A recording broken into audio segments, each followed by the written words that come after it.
Email stuck in your outbox and won't send? You need to close Outlook, reopen it, and move that message to drafts. Fixed under 60 seconds. Your email just sitting in the outbox with a little note on it? You keep trying to send more and nothing happens? Or you sent it an hour ago and it's still showing as unsent? This is the fix. I've cleared hundreds of these across thousands of machines at work. Same fix works every time. First, look at the very bottom of your Outlook window. If you see a bar that says working offline, that's your whole problem. Click send/receive at the top, then hit work offline to toggle it off. That bar disappears, your email sends. If it doesn't say that, here's the real fix. Close Outlook completely, not minimize, close it. Look back up, immediately go to your Outbox on the left sidebar before it tries to send again. You'll see your stuck message sitting right there.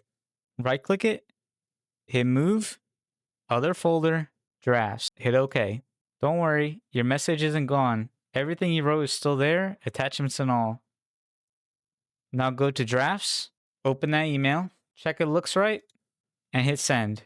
If it gets stuck again, open the message from Drafts and check your attachment size. New Outlook caps attachments at 33 megabytes.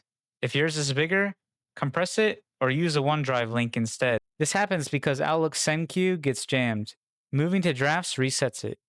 Go to your sent items. You should see that email at the top with today's timestamp. That means it went through. You just fixed it yourself. If it's still stuck, try opening Outlook in safe mode. Type outlook.exe/safe in your start menu. If it sends from there, an add-in is blocking it. Disable them one by one under File, Options, Add-ins. Drop a comment if you're still stuck. Subscribe so the next person finds this too.